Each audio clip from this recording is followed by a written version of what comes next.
Let's bring in former Deputy Chief of Staff to President George W. Bush, Fox News contributor Karl Rove. Karl, just your thoughts.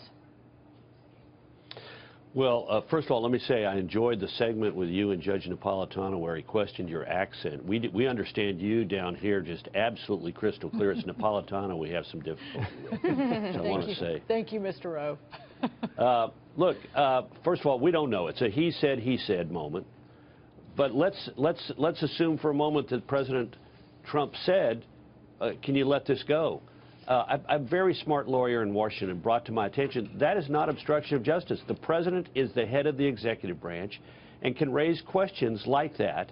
In order to be guilty of obstruction of justice, he'd have to be involved in acts that were like destruction of evidence, like trying to suborn witnesses that were involved with him, that the president has an absolute right. Now, he buys himself political trouble when he tries to do that, and President Trump has bought himself, if he did say that, a lot of political trouble. But there is a double standard.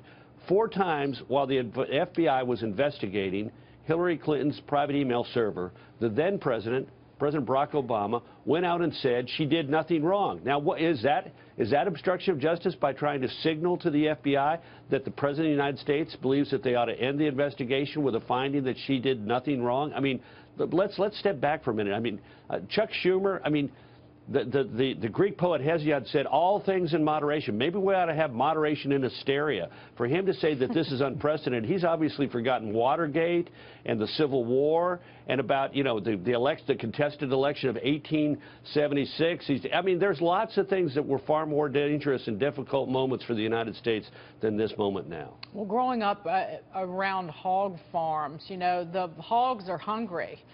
But President Trump is certainly serving up some tasty treats for them each and every day. And again, directly to the Comey story, these things aren't happening in a vacuum, Karl.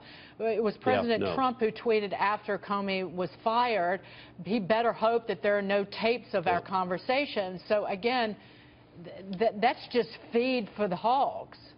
Yeah, well, look, I totally agree with you. My column tomorrow in the Wall Street Journal is on this very topic. There's now talk about how he's going to have a big shakeup in the West Wing and fire top aides left and right. And he got to realize this starts with him. These problems and wounds are self-inflicted. He had a right to fire Jim Comey. And Rod Rosenstein, the Deputy Attorney General, laid out excellent reasons why he should have been removed. He violated the norms of the Justice Department and really the rule of law by taking as an investigator unto himself the prosecutorial decision. It was not his to make. And he also then trashed the object of the investigation that he was letting out. That, again, violates the norms of the Justice Department.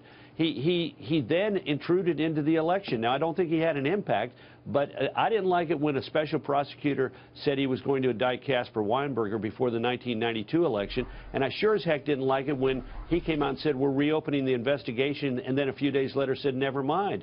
So Rosenstein laid out the reasons why, but the execution of it was a disaster from start to finish, and all of those mistakes were made by the president. So the person who needs to look at his behavior, first and foremost, is the president and his own behavior, not the behavior of his aides.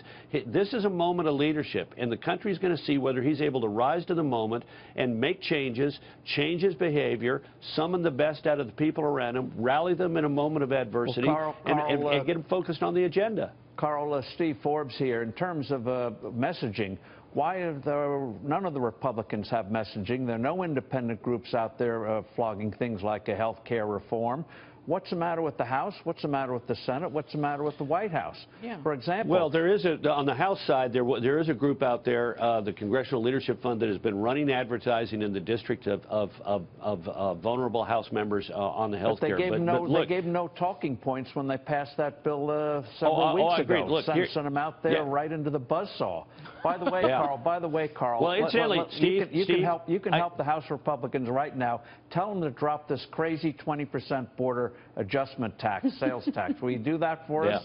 Yeah. Look, let me go back for a second. They did have talking points. I got a copy of them. But whether the question is whether they got them into them time and did they have time to internalize them and prepare. But look, the president has the biggest megaphone. And if we want the focus to be on jobs and the economy and prosperity and making the country move again. He needs to set the tone, and instead it's so personal with him. You were talking about commencement addresses. Well, you know, he went to Liberty and talked about his campaign. He doesn't seem to realize the more he talks about things like his campaign victory, the weaker he looks. That's done. That's over. He has a certain amount of time, a certain amount of space that he can fill with a message. And that message is not, I did a great job in the campaign, and oh, I've taken on the outsiders in my campaign. It has got to be on, here's what I'm trying to do. I'm trying to encourage the growth of the American economy with better jobs, more paychecks, greater freedom, more opportunity, more prosperity. So drop the border tax, right, Carl? Yeah. I want to pin you on that one. Carl, he's not going to let you go Forbes, you're a special pleader there, my God. Yeah, exactly.